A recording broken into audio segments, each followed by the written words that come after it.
Hello, everyone, and welcome to another episode of the Sempre Milan bonus podcast on Substack. This week, with it being the first episode of the new year, we're going to take a look back at 2025. It's our year in review featuring the best moments, the worst moments, and a lot of the ugly moments in between.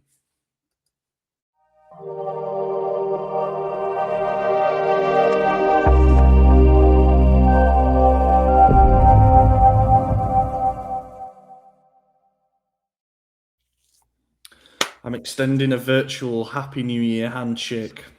I just want to shake your hand. I just want to shake your hand. How's it going, mate? Did you have a good New Year's Eve? You know what we did?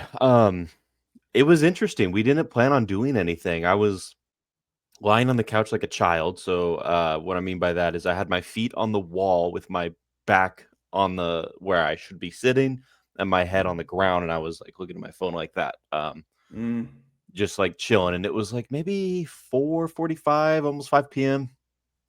My fiance was downstairs watching TV, and she comes up and she goes, "What are we doing tonight?" And I was like, "I don't know. What are we doing?" And she's like, "Well, did you want to do anything?" And I was like, "Yeah, of course." Like, I like to.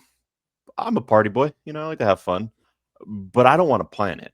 I just want to be told we're going to a party, and I want to show up, and I want to be the life of it. She's the opposite. If you don't plan anything, it's not happening. So there's a lot of dull The nights. male-female conundrum. Yeah, exactly. But it ended up being that she asked me, she's like, "Well, what is this person doing? What is this person doing?" I went through every single friend that I have in this city. Only one was in town, but he had family in town from out of country. So I was like, "Oh, I guess that's that." So then I was like, "Well, you want to invite your friends over?" And we ended up having a small group of people over on like an hour's notice, which was crazy because I had to run to the grocery store on a very busy night, get a bunch of food, come home, clean the house, shower, get dressed. Because let me tell you, I was doing nothing all day. But yeah, we had a few people over, and then it was a good time. Good to get a few people around on an hour's notice, I'd say. They I were was clearly impressed. also laying the wrong way on their phone, like waiting Yeah, for someone exactly. to organize Oh, one of something. them didn't even know what was going on. The text that my fiance sent was something along the lines of like, "Want to come over and watch the ball do its thing," which I don't know if you guys do it in England, but we have a giant like ball that drops in New York, and that's what is televised everywhere. And then when it gets to the bottom, it's New Year's. So Right, watch the ball okay. drop. This girl thought that we were talking about basketball. They didn't even know it was New Year's, dude. So they showed up and they're like, "What game is it?" And we're like, "What are you fucking talking about?" They're like, "No, bro, it's a holiday. It's New Year's." And like, "Oh, okay, yeah." So they had no idea. I'm like, "All right, Yeah, they well." were already drunk, clearly. Yeah, they were just not Oh, doing man. anything, I guess. Yeah, but the others were fully aware and just didn't have plans, so it worked out. But yeah. What Yeah, about I you guys? used to. We had a good one, actually. We all met up, both sets of parents, and also my Mm. grandma came along.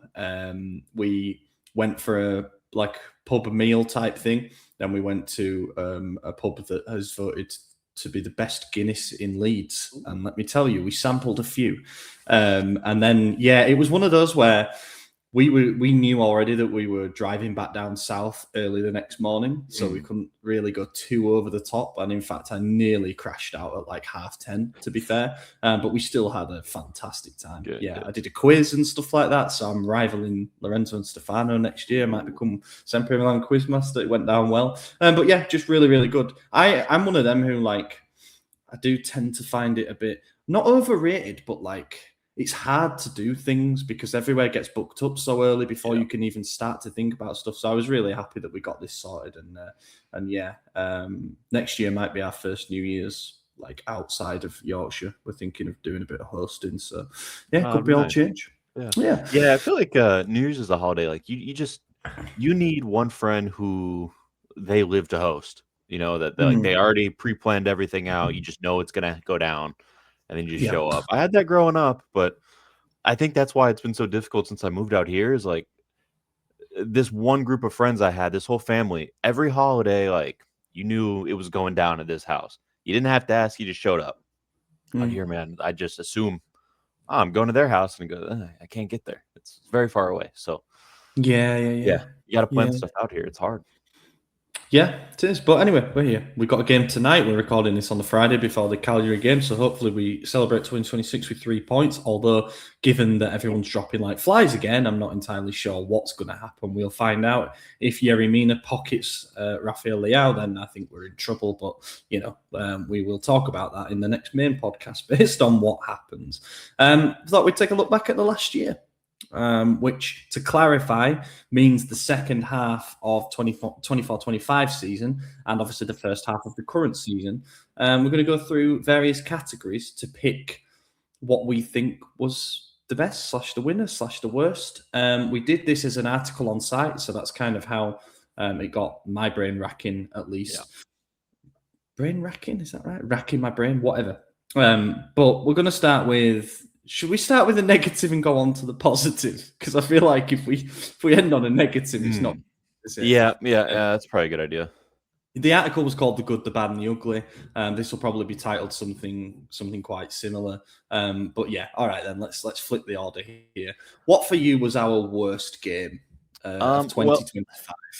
Yeah, for anyone who's read the article, I apologize in advance because I think the article is pretty spot on. So I'm going to be taking a lot from that, but easily losing the Coppa Italia final last season. That was, coming off of a 3-0 victory of the same team 5 days earlier, an opportunity to win a second trophy, one that would get us into European football when we kind of were resigned to understanding that we weren't going to finish in the European places in the league.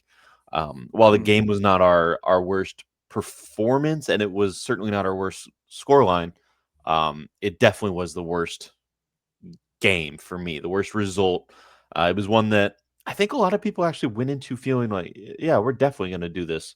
Like I said, beating Bologna 3-0 5 days prior to playing them again in the cup final should have given us the push we needed to really just keep it moving. And it just didn't happen. So yeah, for me, that's the worst game. Yeah. I've gone a slightly different route with this. And I'm going to pick that as my worst moment. Kind of the flip side, partly influenced by the fact that I was there, flew out for it and was hopeful to see, a trophy won in person. It's the third Coppa Italia I've been to, and each time we've lost without scoring. So maybe I'm the problem. But worst moment in the sense that when I was walking out of that stadium, I just remember feeling so dejected and like we'd been let down by the players. Like all they had to do was show up for that one time. And as you said, we knew they could do it because they beat the same opponent a few days prior.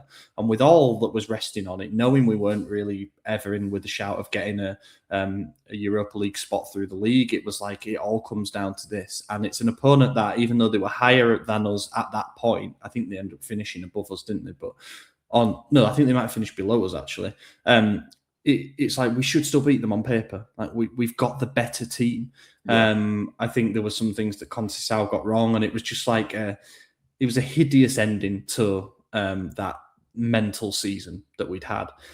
So yeah, I'm picking that as my worst moment. I'll come back to yours, but for me, the worst game, I was torn between two, and actually they're both in Europe. Dinamo Zagreb away, where we just needed to win to get into directly into the round of 16, I think it is, of the Champions League, whereas otherwise you have to go through the playoff as we did. But just everything that went wrong in that particular game. The Musa red card for 2 stupid yellows. We'd gone behind and then we got back level through Pulisic with 10 men.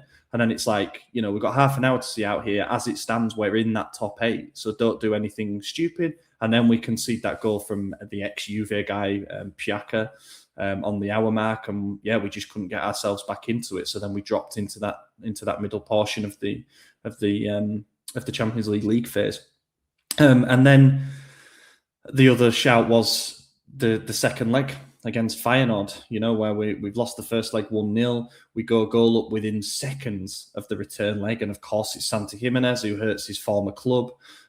We go down to 10 men because of Theo Hernandez's stupid double yellow. But we managed to hang on a little bit, and then in the 73rd minute, they scored a goal, and we all just knew it was over. We were crashing out against the team that Inter then went on to beat comfortably.